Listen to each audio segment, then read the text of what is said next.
Aujourd'hui, je vous retrouve pour vous faire une vidéo que j'ai vu pas mal passer sur les chaînes anglophones, notamment sur la chaîne de Books with Emily Fox et plein d'autres chaînes également, qui va du coup être une vidéo un peu discussion où en fait je vais aller sur un site. Alors là, j'ai privilégié le site de Livre Addict pour avoir l'avis des personnes francophones, l'avis de lecteurs francophones, puisqu'en fait le but de la vidéo c'est d'aller voir des avis de livres que j'ai adorés, donc vraiment de coup de cœur, et d'essayer de voir un petit peu les avis positifs ou négatifs. Donc c'est également surtout pour voir quelques avis négatifs et ce que les gens ont bien pu en penser pour réagir directement et vous dire un petit peu si je suis d'accord ou si je suis pas d'accord. Alors bien entendu, le but de cette vidéo c'est absolument pas de dénigrer les commentaires des personnes qui n'ont pas aimé ces romans, c'est juste pour moi également essayer de voir d'autres avis de personnes qui ont lu ce roman, qui n'ont peut-être pas forcément aimé, pour voir s'il y a des choses peut-être que j'ai loupées ou alors j'étais tellement happée dans ma lecture et que voilà, il y a vraiment l'ambiance m'a emporté, l'écriture de l'auteur m'a emporté et du coup je suis passée outre pas mal de défauts de lecture, ce qui peut arriver. Donc c'est l'occasion également de voir un petit peu les avis des gens et également vous permettre de commenter également sous cette vidéo si jamais vous avez lu les livres que je vais vous présenter. Essayez de me dire un petit peu si jamais vous êtes plus ou moins d'accord avec les commentaires des personnes, ce que vous avez pensé des lectures également. C'est surtout une vidéo pour permettre l'échange autour de ces lectures. Alors je vais commencer avec Sœur Écarlate de Mark Lawrence, qui est le premier tome de la saga. Je vous mettrai les livres juste ici pour que vous ayez le visuel un petit peu du livre auquel je parle. Du coup je suis sur le site Livre Addict et du coup je vais lire quelques commentaires comme ça un peu aléatoirement. Du coup là pour ce livre là il n'y a que 4 commentaires, donc ça va être assez rapide. Je vais en lire 2-3 je pense. Du coup là j'ai vraiment l'impression d'être passée à côté de quelque chose. L'intrigue est quasi inexistante, le récit est plat et l'univers n'est qu'effleuré. L'intrigue est quasi inexistante, alors je suis pas d'accord parce que justement l'intrigue se met en place au fur et à mesure et du coup elle évolue pas mal durant la lecture. Donc au début forcément on apprend à connaître les personnages et tout, donc forcément l'intrigue est pas forcément présente, mais elle arrive au fur et à mesure de la lecture. Donc personnellement je suis pas trop d'accord pour ça. Après le récit est plat et l'univers n'est qu'effleuré. C'est vrai qu'il n'y a pas forcément full action dès le premier tome. L'action arrive au fur et à mesure de la lecture, plus vers la deuxième partie du premier tome je trouve. Et l'univers n'est qu'effleuré, ça pourtant je suis d'accord en fait, parce que l'univers de Mark Lawrence dans cette saga est pas forcément poussé à l'extrême. C'est pas comme la plupart des sagas de fantasy que j'ai pu lire où vous avez vraiment beaucoup de détails sur l'univers. Là vraiment Mark Lawrence met vraiment l'accent sur les personnages et sur l'intrigue, je trouve. L'univers n'est pas forcément exploité à fond, vous n'avez pas forcément beaucoup de détails. Et c'est d'ailleurs pour ça que je suis très contente qu'il y ait une nouvelle saga qui va sortir dans le même univers que Sœur Écarlate, parce que du coup je me dis il va peut-être exploiter encore plus l'univers et peut-être mettre en place vachement plus de choses par rapport à ça, parce que c'est vrai que je suis d'accord sur ce point là. L'univers est effleuré dans le premier tome, il est un peu plus découvert dans le tome 2 et 3, mais c'est pas forcément la saga où vous allez avoir un univers de dingue. Un deuxième commentaire qui dit « Une bonne lecture, mais j'ai comme l'impression qu'une intrigue manquait pendant les 3/4 du bouquin. Certains retournements de situation sont aussi prévisibles, néanmoins le personnage de Nona est attachant et travaillé. J'ai pris plaisir à la suivre au fil des ans aux côtés des sœurs de la Mansuétude. » Alors c'est vrai que pour l'intrigue en fait manque, comme je vous l'ai dit, pour moi l'intrigue arrive vraiment qu'à la deuxième partie du roman, donc je suis plutôt d'accord. Certains retournements de situation sont aussi prévisibles. Ça dépend de chacun, ça je pense que chacun va réussir à plus ou moins voir ce qui va arriver dans le roman. Moi pour ma part ça n'a pas été le cas, donc voilà. Et du coup j'ai pris plaisir à suivre au fil des ans Nona. Donc moi personnellement le personnage de Nona est un personnage que j'adore, donc voilà. Et le dernier commentaire du coup c'est j'ai pensé à une version plus violente d'Harry Potter. J'ai été gênée par le langage éminemment construit et élaboré de la petite Nona de 9 ans. Petite fille sans éducation d'un milieu modeste, du coup je n'ai pas trouvé ça cohérent. On est vite happé par ce texte plein de rebondissements à un rythme effréné. Bon, un peu trop de combat à mon goût. Alors pour ma part je ne compare rien en fait à Harry Potter, donc je vais laisser cette partie de commentaires de côté parce que je vois pas l'intérêt de comparer des sagas ou plein de titres à Harry Potter. Il y a beaucoup de personnes qui font ça, moi personnellement j'aime pas ça. Après j'ai été gênée par le langage éminemment construit et élaboré de la petite Nona de 9 ans. C'est vrai qu'elle a un langage assez développé pour une gamine de 9 ans. Après elle n'est pas forcément complètement sans éducation parce que Nona c'est un personnage qui apprend tout seul, c'est un petit peu une autodidacte et du coup je trouve que c'est pas forcément très dérangeant d'avoir un langage un petit peu plus construit qu'une gamine basique et voilà, moi personnellement ça m'a pas choqué plus que ça. Je peux comprendre que ça choque un peu certaines personnes, moi je trouve que ça allait en fait au niveau de la lecture, j'ai pas trouvé ça très très choquant donc... Ensuite, je vais passer au Nom du vent de Patrick Rothfuss, qui est un coup de cœur vraiment pour ma part. Du coup, je suis toujours sur Livre Addict et je vais lire un petit peu les commentaires. Alors, il y en a quand même beaucoup plus que pour Sœur Écarlate. En même temps, il n'y en avait que 4, donc c'est pas compliqué. Il y a 59 commentaires, donc je vais en lire petit à petit. Alors, je vais commencer avec un commentaire qui a l'air quand même de faire partie d'un très beau commentaire d'une personne qui a beaucoup aimé ce roman. Le Nom du vent est une poésie, une musique, une odeur, un ressenti. On sent chez l'auteur une grande connaissance de la nature humaine qui rend le personnage et l'écriture d'une profondeur époustouflante. Chaque phrase vibre et résonne à l'intérieur de vous comme autant de vers. Elle vous accompagne apte à écorcher chaque parcelle de votre cœur et y trouver une place toute chaude. Le Nom du vent est le meilleur livre qui m'ait été donné de lire. Voilà, je suis plutôt d'accord avec cette personne. Non, bah, c'est vrai que cette personne a fait beaucoup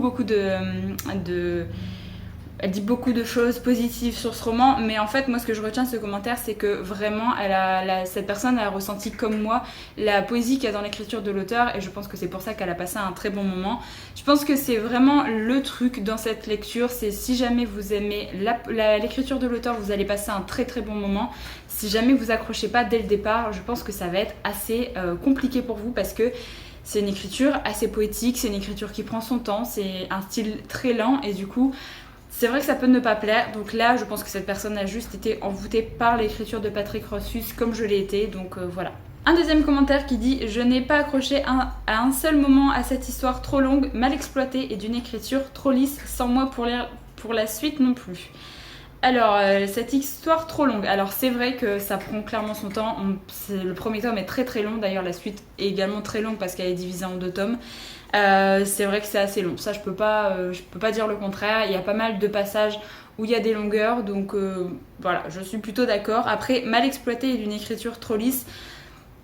Pour ma part, je trouve que l'écriture c'est assez personnel, donc là je trouve pas que l'écriture est trop lisse, mais c'est le ressenti de cette personne apparemment. Mais mal exploité, pareil, je suis pas forcément d'accord, parce qu'il y a quand même pas mal de choses qui se mettent en place au fur et à mesure de notre lecture, il y a quand même le personnage qui évolue, il y a plein de choses qui se mettent en place, et personnellement j'ai trouvé que l'histoire était plutôt bien amenée au fur et à mesure du roman, donc bon. Et le dernier commentaire pour ce livre-là que je vais lire... alors, un personnage trop imbu de sa personne, un style exclusivement narratif et un récit qui manque d'originalité. Je n'ai malheureusement pas terminé le livre et je ne suis pas près de lire un autre roman de l'auteur. Voilà, comme ça cette personne est prévenue, elle sait que voilà, le style de l'écriture de Patrick Rothfuss ne l'intéresse pas. Alors, le personnage trop imbu de sa personne, c'est vrai que j'ai ressenti ça, surtout quand on remonte dans le passé de Kvothe et du coup il va nous raconter un petit peu sa jeunesse. C'est quand même un personnage qui est très intelligent, qui arrive à apprendre très très vite les choses et du coup c'est vrai qu'à certains moments on sent qu'il se prend pas pour de la merde, il se prend un petit peu au-dessus des autres, mais au fur et à mesure du roman en fait le personnage évolue et je trouve que ça se sent de moins en moins. Il commence à en baver également de plein de côtés différents et du coup le personnage il redescend un petit peu de son piédestal je trouve. Donc voilà, c'est vraiment au début du roman que j'ai ressenti ça, mais clairement ça dure pas du tout toute la lecture. Après un style exclusivement narratif et un récit qui manque d'originalité. C'est vrai que le récit est très très narratif quand il raconte son passé. On n'a pas beaucoup de dialogue et c'est pour ça que le récit fait que c'est un récit très lent. Mais voilà, après manque d'originalité, je pense que c'est propre à chacun. Moi j'ai pas trouvé, donc voilà. Ensuite je vais passer à la saga La Roue du Temps de Robert Jordan. Donc j'ai été sur le site de Livre Addict pour voir les commentaires du premier tome parce que sur Livre Addict ils ont fait ça plutôt bien. Ils ont fait par rapport au premier tome complet. Il y a beaucoup de commentaires quand même sur il y a quand même 19 commentaires, bon, c'est un peu moins que pour Le Nom du vent, mais je trouve que c'est déjà pas mal. Alors le commentaire avec lequel je commençais, j'ai vraiment essayé de m'accrocher mais je m'avoue vaincue, je m'ennuyais trop. L'univers est prometteur mais l'intrigue est basique et les longueurs omniprésentes. À la moitié du livre les personnages sont toujours aussi plats et leur relation n'avance pas. La plume de l'auteur ne me plaît pas plus que ça, bref j'ai abandonné ce livre. Alors, l'univers est prometteur et l'intrigue trop basique. Alors, l'univers, c'est clair qu'il est hyper prometteur. Ça se sent que l'auteur a prévu de faire une grosse saga dès le départ. On commence à tâtonner quelques trucs, mais c'est clair et net que l'univers n'est pas du tout exploité dans le premier tome. Il y a beaucoup plus de choses qui nous attendent et ça, on le ressent dès le départ. L'intrigue trop basique. Alors, c'est vrai que le premier tome, quand on commence le premier tome et qu'on voit comment ça démarre, on se dit bon, il n'y a rien de fifou là-dedans, mais au fur et à mesure, il y a plein de choses qui arrivent, qui se mettent en place et qui, au fur et à mesure de la saga, il y a plein de choses qui rentrent en jeu et l'intrigue n'est plus du tout vraiment la petite intrigue du premier tome qu'on peut voir apparaître. C'est beaucoup plus poussé, beaucoup plus fourni. Donc si on se base uniquement sur le premier tome et sur le début de l'intrigue, oui, l'intrigue est basique et je peux comprendre que les personnes pensent ça après la lecture uniquement du premier tome. Les longueurs omniprésentes, oui, il y a des longueurs pendant toute cette saga. De toute façon, là j'ai lu les 4 premiers tomes et oui, il y a des longueurs, il y a des passages qui sont plus ou moins utiles. Donc ça, voilà, je suis d'accord avec ce commentaire. Et après, la personne dit à la moitié du livre, les personnages sont toujours aussi plats, leur relation n'avance pas. Alors, à la moitié du livre, c'est vrai, parce que si on compare, du coup, c'est la première partie, deuxième partie qui est sortie en poche. Moi, pour ma part, j'avais commencé à lire cette saga l'année dernière, il me semble en 2019. J'avais lu uniquement la première partie et je m'étais arrêtée là, parce que, voilà, je pensais qu'on pouvait lire la première partie, lire la deuxième plus tard. Et en fait, je me suis rendu compte qu'il fallait vraiment lire le premier tome en entier. Et si jamais vous vous arrêtez uniquement à la première partie du premier tome, c'est clair et net que vous allez être déçu. Vous n'allez pas forcément apprécier la saga et vous n'allez pas forcément vous n'allez pas pouvoir avoir un avis correct et complet par rapport au premier tome si jamais vous lisez uniquement la première partie. Donc vraiment, si vous voulez commencer cette saga, lisez les 2 parties en même temps pour avoir un avis complet sur le premier tome. Mais du coup, je suis quand même assez d'accord parce que les personnages, ils évoluent vachement plus vers la fin du premier tome et vachement plus vers les autres tomes. La première partie est quand même assez introductive, mais il faut se dire également que c'est une saga qui comporte 14 tomes. Donc oui, s'il y a la première partie du premier tome qui est introductive, est-ce que c'est vraiment grave par rapport à la longueur de cette saga ? Moi je trouve pas, faut juste essayer de passer outre et essayer de se dire oui, je vais avoir un moment assez introductif pour me plonger dans l'histoire, pour connaître les personnages et pour mettre vraiment un pied dans cet univers. Mais au final, on n'est pas forcément déçu quand on continue la saga. Moi pour ma part, je compte bientôt lire le tome 5 parce que j'ai très envie de continuer et c'est vrai que le premier tome est assez introductif, mais il donne quand même des bases qui sont très importantes à l'univers. Alors, un autre commentaire, c'est long, presque 40 heures d'écoute. Après, j'ai aimé la magie et les premières créatures rencontrées, les personnages avec des femmes plus que fortes et le sujet de la quête. Je vais continuer mes 13 tomes, donc 14. Je sais pas si la personne a pris en compte le premier tome ou pas. Je ne suis pas sûre d'aller jusqu'au bout. Il faudrait vraiment que le rythme s'accélère un peu. Oui, c'est long. Après, c'est vrai que j'ai pas écouté le premier tome en audio, donc je sais pas si c'est vraiment 40 heures ou si c'est vraiment très très long comme ça. Après, je suis d'accord, la magie, les premières créatures rencontrées sont plutôt cool. Il y a des ressemblances quand même avec certaines grosses sagas de fantasy, c'est pas non plus hyper innovant dès le départ, mais ça apporte quand même quelque chose. Et c'est vrai que dans cette saga, ce qui est plutôt cool, c'est que vous avez des personnages féminins assez forts. Vous avez des personnages féminins qui sont appelés les Aes Sedai, qui sont dotés de pouvoirs magiques et qui sont très très fortes et qui sont au-dessus de certains hommes. Et voilà, ils se prennent pas pour de la merde non plus. Donc voilà, si jamais vous aimez également des sagas de fantasy avec certains personnages féminins qui sont assez fortes, vous êtes quand même assez servi, même si vous rencontrez des personnages féminins qui ne sont pas des Aes Sedai et qui ne font pas partie des Aiel, c'est tout de suite moins attirant en fait. Ils ont tout de suite moins de pouvoir et ils sont tout de suite plus vite délaissés. C'est un peu le problème que dans pas mal de sagas de fantasy, si jamais la femme n'est pas noble, si elle n'a pas de pouvoir magique ou quoi que ce soit, elle a tout de suite beaucoup moins d'importance dans l'histoire. Et ensuite, pour le dernier roman que je vais présenter, c'est Sharakai de Bradley Beaulieu, qui est le premier tome d'une saga que j'adore vraiment. Du coup, il y a quand même 15 commentaires sur le site de Livre Addict. Ah bah, il y a un commentaire d'une personne que je suis sur Instagram que j'aime vraiment beaucoup, du coup qui dit: une histoire au cœur du désert dans une cité qui fait office de personnage à part entière, une énigme complexe, des personnages charismatiques et chargés de mystère, une merveille de la fantasy, vivement la suite. Donc je suis on ne peut plus d'accord avec ce commentaire, mais en même temps, voilà, j'ai beaucoup aimé cette saga, cette personne aussi, donc bon.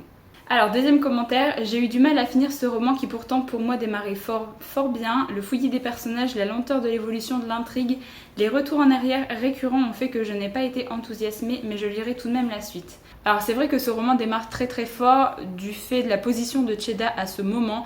Alors le fouillis des personnages, c'est vrai qu'il y a beaucoup de personnages quand même déjà amenés dans le premier tome.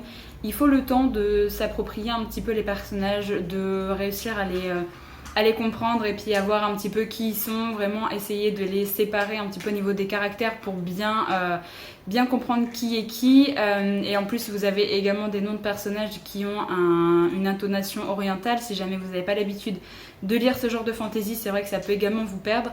Mais après je trouve qu'on arrive quand même grosso modo à bien distinguer les personnages principaux dans le premier tome. Vous en avez encore d'autres qui arrivent dans le deuxième tome, mais voilà, globalement, si jamais vous réussissez à bien distinguer les premiers personnages dès le départ, après la lecture se fait tout seul, mais c'est vrai que si jamais vous n'arrivez pas à faire de distinction directement dans votre tête des premiers personnages, c'est vite compliqué, parce qu'il y en a pas mal qui arrivent très très vite, donc bon. La lenteur d'évolution de l'intrigue et le retour en arrière récurrent ont fait que je n'ai pas été enthousiasmée. Alors la lenteur de l'évolution de l'intrigue, c'est vrai que l'intrigue se met en place assez doucement, même si on se rend compte qu'il y a des petites intrigues qui vont qui vont nous amener à une plus grosse intrigue qui va durer vraiment sur tous les tomes, parce que je rappelle que cette saga va comporter 6 tomes, plus plein de novellas, je crois qu'il y a 5 novellas il me semble, donc c'est quand même une grosse saga de fantasy avec des bons tomes quand même qui font un bon nombre de pages, donc c'est vrai que l'intrigue va durer sur 6 tomes, donc le premier tome est quand même un petit peu introductif, même si je trouve qu'il se passe déjà pas mal de choses. Déjà dans le tome 2, au niveau de l'action et tout, c'est vraiment beaucoup plus actif, si je puis dire. Mais le premier tome, c'est vrai que je suis d'accord avec la personne, c'est qu'il y a pas mal de retours en arrière, pas mal de flashbacks, et du coup ça casse un petit peu le rythme, mais moi j'ai bien aimé justement en savoir un peu plus sur Cheda et sur sa famille également. Je trouve que c'est hyper important d'avoir ce genre de flashback et ce genre de souvenirs dès le départ pour commencer cette saga, parce que c'est comme ça que vous arrivez à bien apprécier le personnage de Cheda. Et du coup voilà, c'est un premier tome qu'il faut il faut passer un petit peu le fait que c'est un peu introductif, il faut passer le fait que vous allez avoir pas mal d'infos sur Cheda, sur sa famille, sur pourquoi elle en est arrivée là, mais après le tome 2 est juste génialissime, donc si jamais vous aimez les récits où il y a beaucoup d'action, vous allez clairement être servi avec le tome 2. Et du coup un dernier commentaire pour finir cette vidéo, un univers dense dans la chaleur du désert et entouré du mysticisme oriental comme j'en ai encore peu lu.